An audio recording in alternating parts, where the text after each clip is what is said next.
All right, another day, another review video.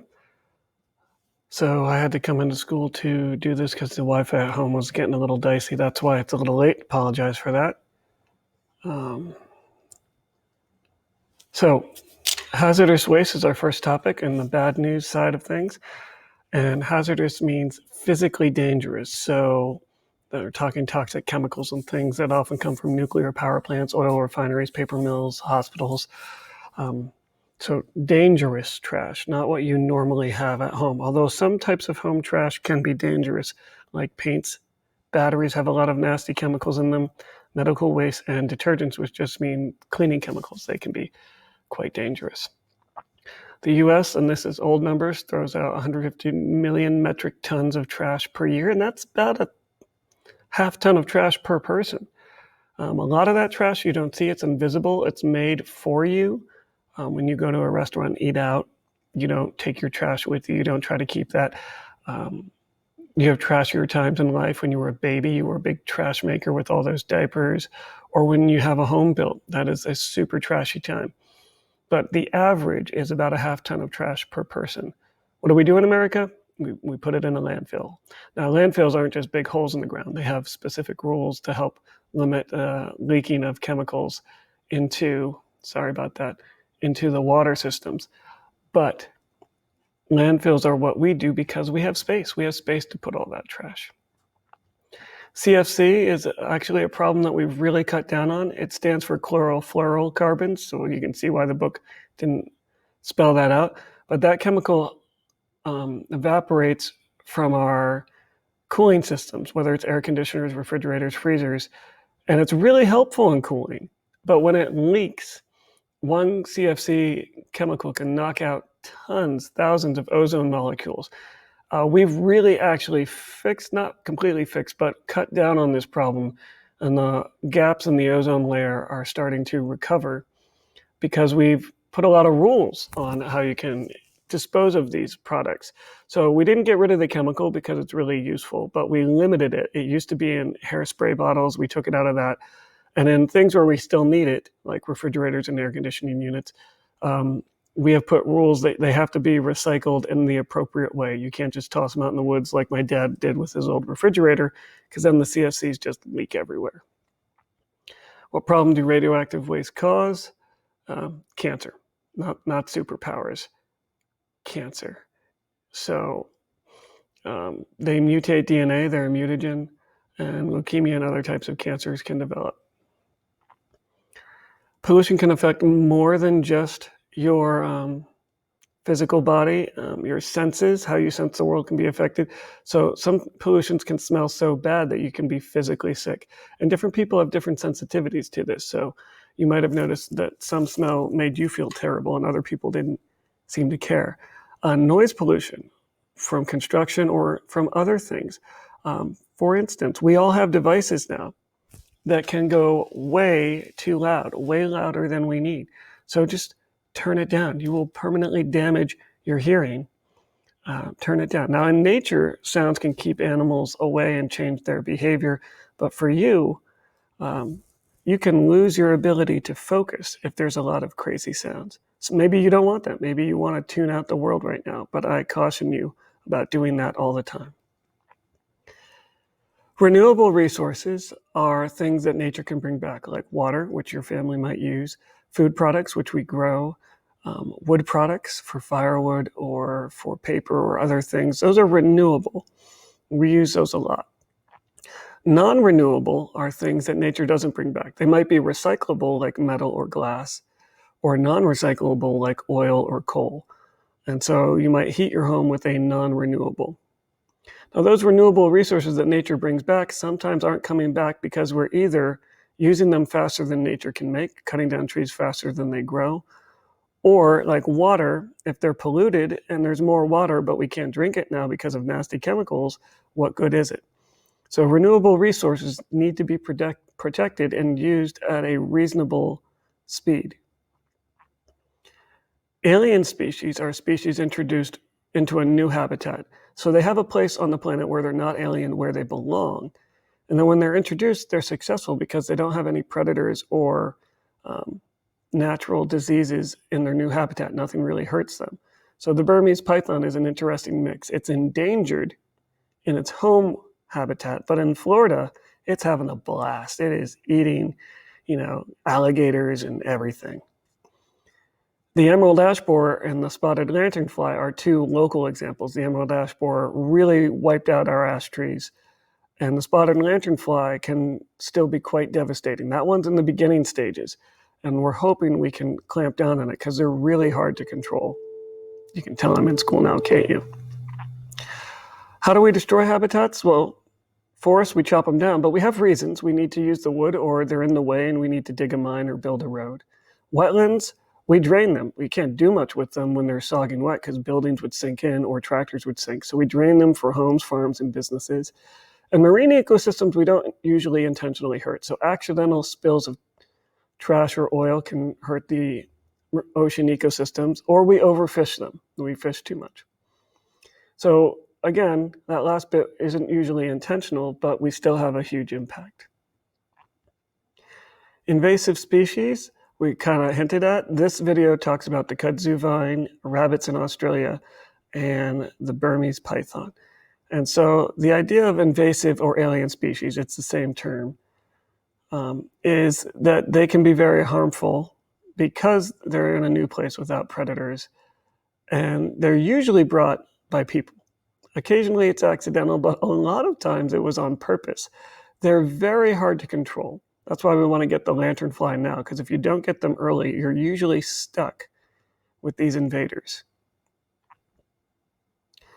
For the good news of how we are fixing things, we can look at reduce, reuse, recycle. We can reduce water use by turning off the faucet when you brush your teeth. Some of you probably don't do that.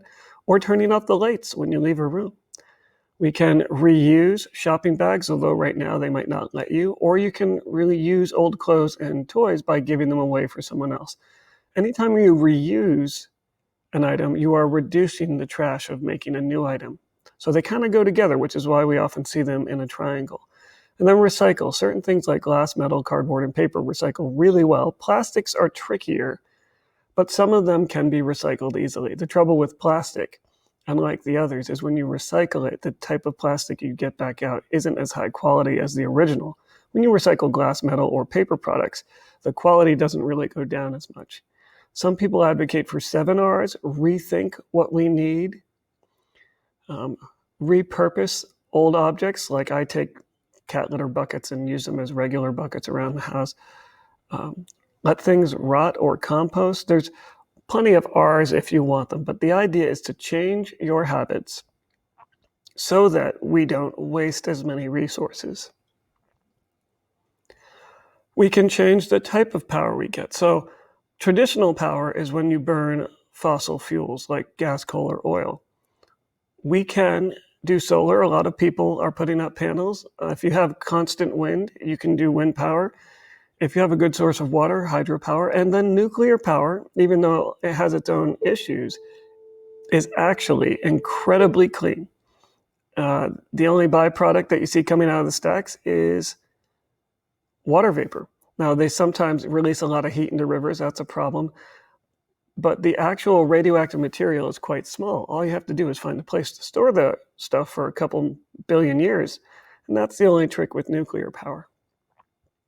Humans, Americans, make 40 times, not 40% more, 40 times more trash than someone from a developing country. So that's talking about poorer countries.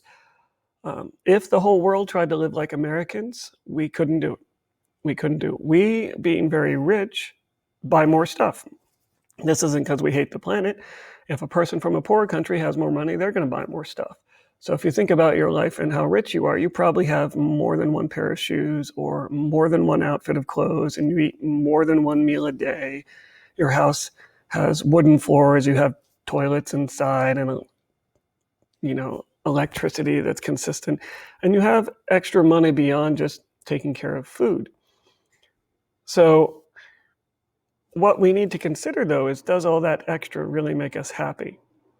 And we feel happy when we get our extra stuff, briefly, but then eventually we just throw it out. So one thing I'm really trying to cut back on is t-shirts. I have so many stinking t-shirts. I don't need new t-shirts. And so even though I might see a cool, funny t-shirt online and be like, yeah, I want it, I don't really need it.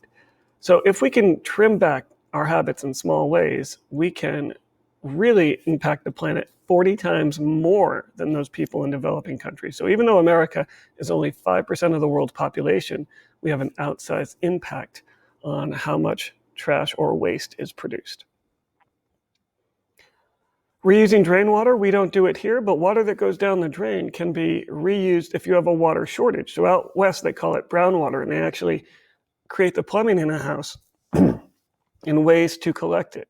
Now, you're not going to use that for cleaning things or drinking, but you can reuse it to water golf courses, as they show in that picture. If you live in the desert, you should not have a golf course, but if you have leftover treated sewer water, okay, you can use that for that purpose. Now, when we recycle, we're not just going to recycle to save the metal. So aluminum, there's literal tons, and iron and steel, there's tons of it in the ground. We won't run out. If we stopped recycling, we wouldn't run out for hundreds and hundreds of years, but we recycle to save the energy. It takes a lot of energy to dig that ore, O-R-E, out of the ground and then refine it and clean it into a pure form. And so that's what we're saving, the energy it costs.